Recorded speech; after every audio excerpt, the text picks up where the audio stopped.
Taking off. Gyro stabilizers. Ever flown with one? Well, I've been experimenting with them lately. My friends in the club use them quite a lot and they find it useful on windy days and models that are particularly hard to fly. I decided to buy one for my Cub because it had room in the fuselage, and lately I've had a few incidents. For example, I was flying it recently and I was doing a landing perfectly set up. Gust of wind caught me just before I landed, flipped it over and broke the propeller.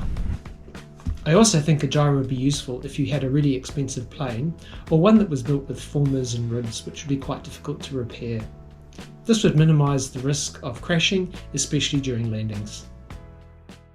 The gyro connects in series between the receiver and the servos, and the mode connects to a spare channel on the receiver, which can be configured to connect to a 3-position switch on the transmitter. You can see the little gyro nestled in there in amongst the Cub's fuselage. I've configured the 3-position switch on my transmitter so that when it's in the top position it's in normal stabilization mode. See the blue LED. When I put it into the 2nd position, that's gyro off, and when I put it into the 3rd position, which is self-leveling mode, it has the red LED. In self-leveling mode, you can see that when I tilt the plane, the ailerons go the opposite way to which I'm tilting it. Likewise for the elevator and the rudder. In normal mode, the controls are not affected unless you get a sudden change, like a gust of wind. So you can see there when I move the wings up and down, suddenly it counteracts it, which in theory has the effect of stabilising your flight in buffeting conditions. I picked a day with quite a bit of wind to test out the Cub in the park. It nearly ended in a total disaster and I nearly lost the Cub. Let's have a look at the video and see how I went. I'm out here in the park to give the stabilisation a little quick test. I'm hoping for a little bit of breeze so I get a bit of turbulence to show how it stabilises the plane. We'll see how we go. Start with stabilisation off. Go downwind a bit. Right, taking off.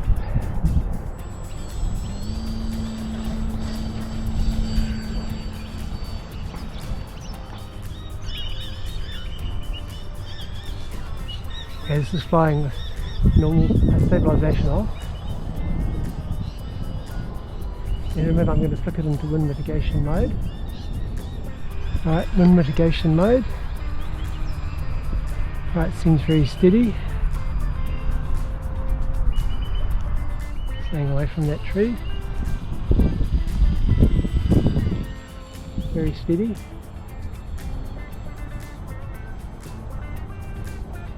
Flying steady as a rock. No buffeting.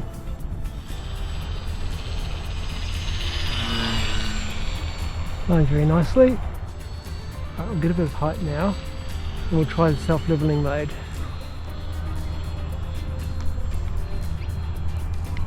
Back to normal mode. Yep. Self-leveling. Doesn't like self-leveling. Needs up trim for that. When I got home, I figured out I needed to carry out the level calibration procedure to get it to fly level in this mode.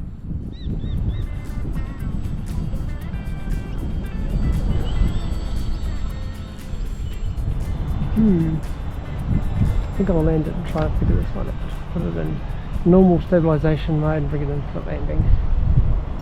This is when things took a turn for the worst. Bit of wind getting up now.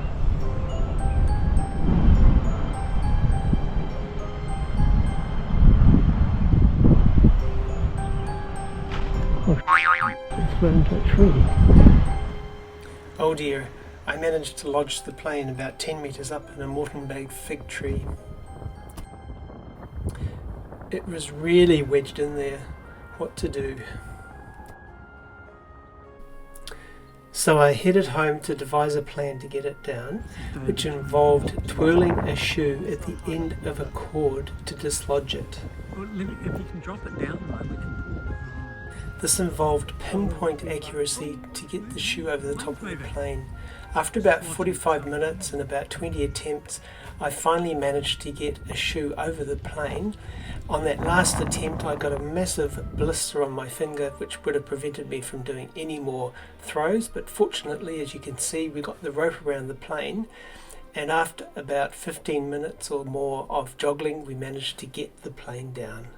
Thank goodness. Well, after that bingle, the Cub is all repaired. It suffered a little bit of damage to the right wing where the rope was rubbing against it, and it's damaged one of the ailerons, but that's pretty easy to repair with foam. Later in the week, when the weather's nice and fine, I'll head out to the club and do some further testing of the gyro, and hopefully my calibration procedure for level flight has worked, and I'll do some more testing with stabilization mode as well. Okay, I'm going to test out the stabilization again. I'm going to take off with normal.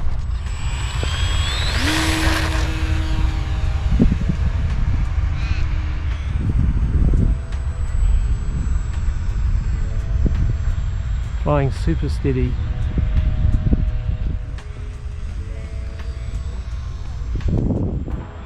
Okay, we'll get some height and we'll see if the self-leveling works.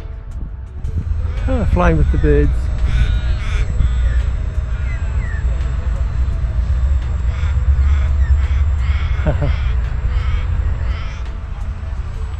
Okay, we'll just take it into non-stabilized mode. Very calm day today, so it's flying okay.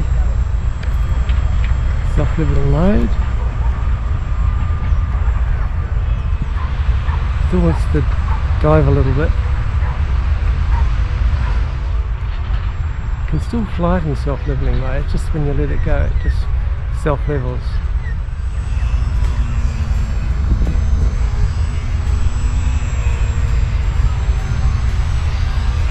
Loop the loop.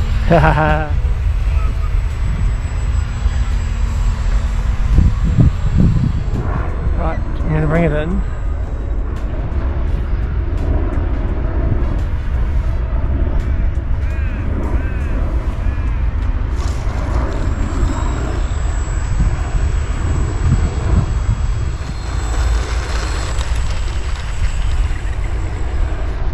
Gyro conclusions.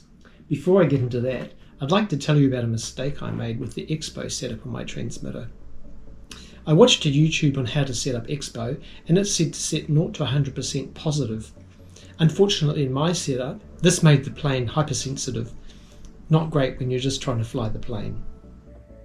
This is set with 50% positive Expo, which if you look at the right hand side of the graph, makes more movement at the start. It turns out I needed to set up negative Expo on my plane. You'll be pleased to know that I've fixed this mistake now, and my Cub is a lot easier to fly. And this Expo setting makes less movement at the start. You still get full movement, it just doesn't happen till the end. So in conclusion, I'm particularly pleased with the normal stabilization mode, which allows me to fly my Cub in quite windy conditions. I've got it working okay in normal mode, but I'm still perfecting the auto leveling mode. When I switch to auto leveling, the Cub tends to dive down a little bit, so I need to calibrate that properly. But I'm getting there. Next, I'm planning to buy a gyro for my EPP Spirit, which has a habit of dropping a wing at low speeds and particularly during landing. It'll be interesting to see if the gyro can correct this problem. What's next for the channel? Well, I'm super excited about a new model that's due to arrive next week. It's a 600mm 4-channel model that I bought to replace the F949S that I lost a while back. Plus, I'm really pleased to let you know that I'm going to be sharing a video soon of all the fantastic flying machines that I've been filming at the Caulfield Club since mid-January. I also visited an indoor flying site recently, so I'll be posting a video on that shortly as well. Thanks for watching, and if you'd like to stay updated when I post new videos, please subscribe to this channel. Bye for now.